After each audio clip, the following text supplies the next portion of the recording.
Is that your life? Uncle, watch out!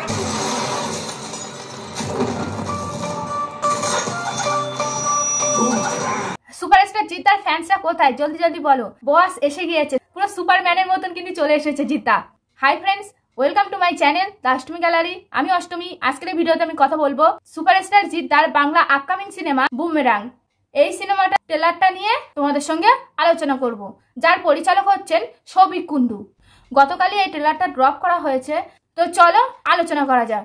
তো ট্রেলারটা নিয়ে বলার আগেই আমি প্রথমে বলতে চাই, যেটা নিয়ে আলোচনা হচ্ছিল তেরি বাতমে আয়সা উলঝা জিয়া, যেটাতে শাহিদ কাপুর এবং কৃতি সাননের যে রোবোটিক সিনেমাটা এসেছিল, তো বলিউডের সেই সিনেমাটার সঙ্গে প্রচুর পরিমাণে তুলনা করা হয়েছিল এই সিনেমাটাকে নিয়ে। তো আশা করি তোমরা ট্রেলারটা দেখে বুঝতেই পারছো গল্পটা সম্পূর্ণ আলাদা, তার সঙ্গে এই গল্পের কোনো রকমই মিল নেই। তো আশা করি তোমরা সেটা বুঝতেই পারছো দেখে। তো এবার চলো ট্রেলারটা নিয়ে বলা যাক। ট্রেলারটাতে বলবো ফার্স্টেই যেভাবে বাইকটাকে দেখালো, ভাই কি বলবো, দুর্দান্ত লাগছে।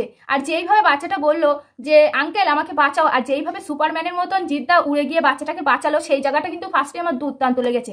বাংলাতে first time super robotic technology cinema হতে চলেছে। ভাবতে পারছো ভাই কি হবে তাহলে সিনেমাটা? দুর্দান্ত হবে কিন্তু। ট্রেলারটাতেই এত ধামাকা দেখিয়ে দিয়েছে। এর আগে আমরা বলিউডে এবং সাউথে কিন্তু এরকম রোবোটিক সিনেমা দেখেছি, কিন্তু আমাদের বাংলাতে কিন্তু হয়নি। তো বাংলা ইন্ডাস্ট্রিতে এই ফার্স্ট টাইম আমরা সুপার হিরো সুপারম্যানের সিনেমা দেখবো। তারপর এখানে জিৎ যে একটা রোবট বানিয়েছে, সেটা তার বাড়ির লোকজন জানে না। এই রোবট রুক্মিণীকে তারা রিয়েল মনে করছে, মানে একজন মানুষ মনে করছে। জিৎ যে এই রোবটটা বানিয়েছে, এটা একমাত্র জিৎ এবং সৌরভ, এরা দুজনেই জানে এটা রোবট, তাছাড়া আর কেউই জানে না। আর যারা যারা এই রোবটটাকে দেখছে তারা সকলেই মনে করছে যে এটা একটা জীবিত মানুষ। সব থেকে বড় কথা, এখানে রুক্মিণীকে পুরোপুরি একদম অন্যরকম লুকে কিন্তু আমরা দেখতে পেলাম।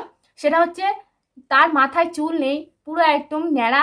তো সেই লুকটা কিন্তু দেখে কিন্তু একদম অন্যরকম লাগছে রুক্মিণীকে।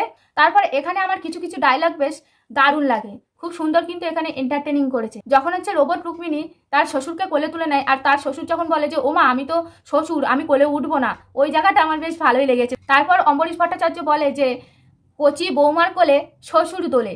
এই কমেডিয়ান ডায়লগগুলো কিন্তু বেশ ভালোই লেগেছে যখন ওই ডায়লগগুলো বলে। আর এখানে সৌরভদার সঙ্গে যেভাবে রোবটটাকে দেখানো হয়েছে, আমার সেই জায়গাগুলো বেশ ব্যাপক হাসি লেগেছে। আর এখানে খরাজ মুখার্জির ক্যারেক্টারটা যে আমার খুব ভালো লেগেছে, খুব যে এন্টারটেন করেছে তা কিন্তু আমি বলবো না, আমি বলবো মোটামুটি ভালো লেগেছে। এবং এখানে রজতা পদার্থকে কিন্তু বেশ ভালোই লাগছে।